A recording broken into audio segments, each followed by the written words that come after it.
Замислили сте се какво всъщност означават парите за вас? Сигурност, свобода, страх, ограничения? На 27 юни в град Пловдив ви каним на едно различно преживяване. Среща с парите. Психодрама на изобилието.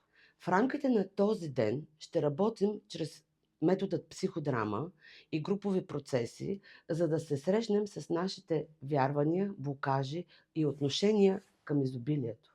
Всеки участник ще създаде свое лично дърво на парите. Това не е семинар за бързо забогатяване. Това е пространство за осъзнаване и вътрешна промяна.